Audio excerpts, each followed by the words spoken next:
शिव जी, हे शिव जी रखना सिर पे हाथ, रहूं मैं सदा पिया के साथ। हेलो दोस्तों, गुड मॉर्निंग। अभी सुबह का टाइम है और बज रहे हैं 8:45। तो नाश्ता मुझे बनाना है और मेरा सारा काम जो है हो गया है। और आज दिन है मंडे, तो मंडे है तो मंदिर भी जाना है और बच्चों का हो रहा है पेपर, तो उनके लिए पहले तो नाश्ता बनाऊंगी, उसके बाद फिर नहा धो के फिर मंदिर जाने की तैयारी करूंगी। और जो ये लोग नहाए ना, गीले कपड़े तो यहीं अंदर डाल दी हूँ, अभी मशीन में सुखाए भी नहीं हूँ, तो मशीन में सुखा दूंगी। थोड़े बहुत मेरे कपड़े निकल जाएंगे और इन लोग के रहेंगे तो मशीन में सुखा दूंगी और फिर डाल दूंगी। और हाथ के जो धुले कपड़े होते हैं ना, धूप नहीं लगती तो अजीब सी बदबू आती है। तेल मेरा गरम हो गया था और मैं प्याज डाल के इसको फ्राई कर ली हूँ। प्याज लाल हो गई है तो इसमें मैं डाल दूंगी हल्दी और नमक। पोहा मसाला ख़त्म हो गया है, तो अभी ये ज़्यादा मार्केट जा नहीं रहे हैं कि बहुत सारे सामान ले आने हैं, लेकिन अभी जो मार्केट में है ना, बहुत ज़्यादा कीचड़ हुआ है।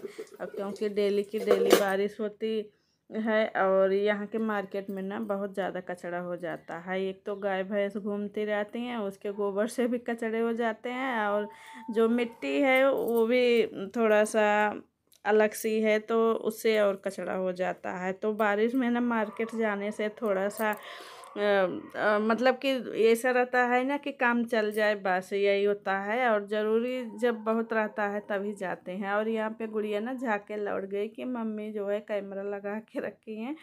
तो यहाँ पे मेरा पोहा बन गया है और सुबह के टाइम है, आप लोग को तो पता ही है, मैं पहले ही बता चुकी हूँ। तो आप लोग पोहा खा लीजिए, जिसको जिसको नाश्ता करना है सभी लोग आ जाइए। नहीं तो आप लोग बोलते हैं कि मैं आप अकेले अकेले बना के खा लेते हो और मुझे नहीं देते हो, तो आप लोग भी खा लीजिए। तो गुड़िया से मैंने पूछा कि पोहे में खीरा काट दूं, तो बोली कि हाँ, खीरा ऐसे काट के खाइए आप, कभी अगर नहीं खाए हो ना तो एक बार ज़रूर खीरे को डाल के मतलब ऐसे खाइए पोहे को ना, तो अच्छा लगता है। और पोहे में तो नमक नमकीन वगैरह भी जो है डाल लीजिए तो और अच्छा लगता है। तो यहाँ पे मेरे यहाँ नमकीन बचने ही नहीं पाती है, बच्चे खा लेते हैं।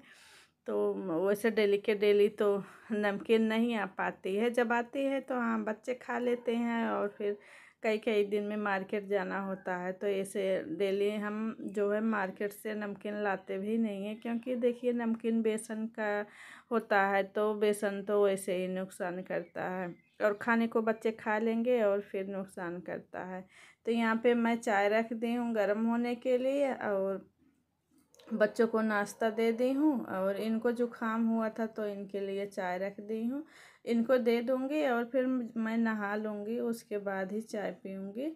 और मेरा उपवास वगैरह तो है नहीं, मैं जो है पिछले भी मंडे को बताई थी कि मेरा उपवास नहीं रहता है मंडे को। हाँ, हम मंदिर जो है जाते हैं और यहाँ पे मैं नहा के आ गई हूँ तैयार होने के लिए। तो बाल मेरा बहुत ज़्यादा गीला है, तो इस गीले बाल में मैं कंघी नहीं करूँगी। गीले बाल में मैं कंघी नहीं करती हूँ, तो ऊपर से थोड़ा सा मतलब कंघी से मांग निकाल के और फिर मैं सिंदूर लगा ली हूँ और बाल को जूड़ा बना ली हूँ। वैसे गीले बाल रख नहीं सकती, आपको तो पता ही है कि मैं बाल जो है खुले नहीं रख सकती हूँ, या तो चोटी बना लूँ या क्लेचर लगा लूँ, जूड़ा बना लूँ, तो ऐसे ही बना लेती हूँ। और गर्मी का सीज़न है, गर्मी बहुत ज़्यादा हो रही है, बारिश तो हो रही है लेकिन हमारे यहाँ ना क्या है कि गर्मी बहुत ज़्यादा होती है।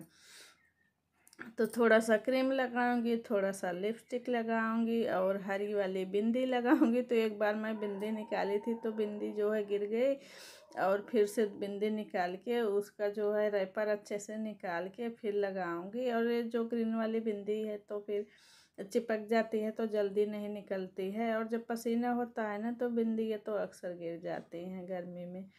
तो यहाँ पे मैं जो है देखिए सामने चप्पल भी निकला हुआ है, एडिट कर रही थी तब मेरा ध्यान पड़ा कि वो सामने तो चप्पल निकला हुआ है, उधर ही से ही आए थे तो उधर ही निकाल दिए थे।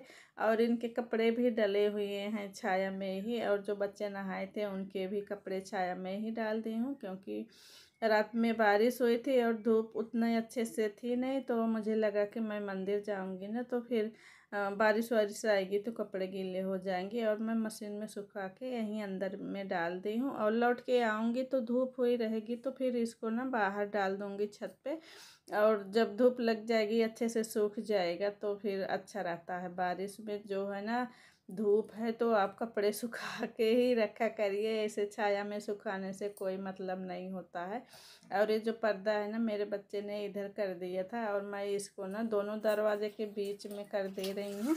उधर बीच में रहता है तो ठीक रहता, नहीं साइड में अगर किसी भी दरवाजे पे हम कर देते हैं ना तो फिर आने जाने में थोड़ा सा दिक्कत होता है, बजता है बार बार। और उसमें 3 पर्दे हैं तो इसलिए मोटा भी हो जाता है, अगर सिंगल रहे तो फिर पतला रहे तो कोई दिक्कत नहीं हो।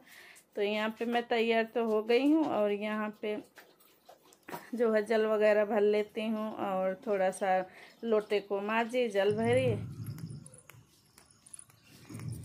सब पूजा करके चले गए हैं, हम ही रह गए हैं। हमें हो गया है देर और दूध के चक्कर में मुझे लेट हो गया। दूध जो है ना लेट आता है। अभी दूध आया तो मैं लेके आई हूँ।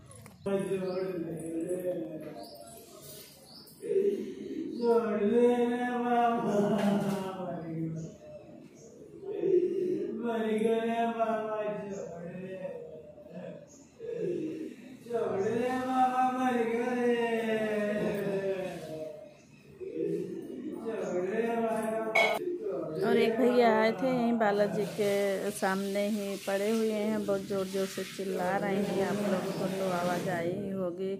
बहुत देर से, 2.5 घंटे पहले से ही यहाँ पे ऐसे चिल्ला रहे हैं।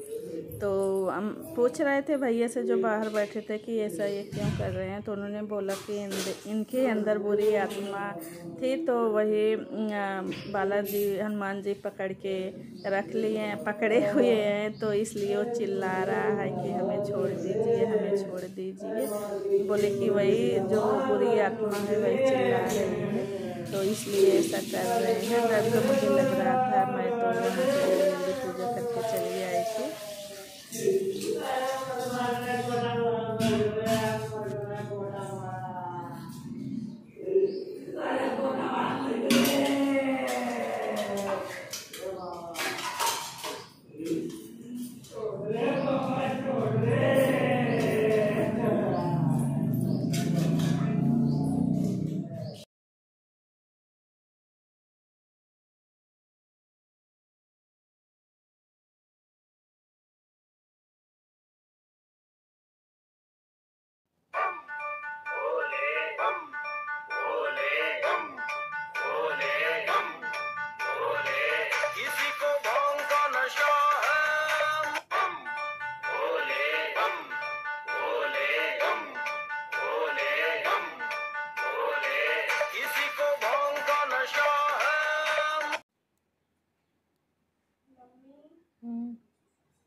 अगर सिंदूर सुहाग की निशानी है तो इसे खुल के लगाने में क्या परेशानी है। सदा सुहागन रहूं मैं भोले, दे दो ये सौगात शिव जी।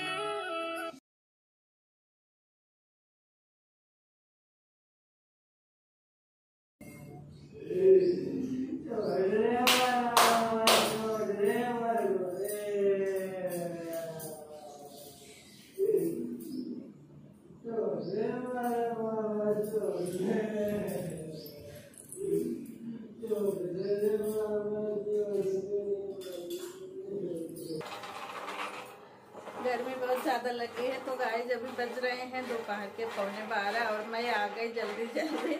और वहाँ पे मुझे थोड़ा डर भी लग रहा था कि उस तरह के वो हो गए थे ना, और मैंने उनकी वीडियो नहीं बनाई लेकिन आवाज़ आप लोग को ज़रूर सुनाई दिया होगा कि किस तरह से वो आवाज़ लगा रहे थे। बालाजी ने उनको पकड़ के रखा था और बहुत ज़ोर ज़ोर से चिल्ला रहे थे।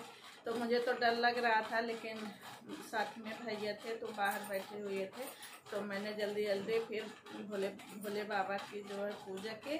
उसके बाद फिर मैं बाहर जो है वहाँ पैर भी पड़ने नहीं गई बालाजी के पास। मुझे बहुत डर लग रहा था ना तो मैं जल्दी जल्दी ना फिर वापस आ गई।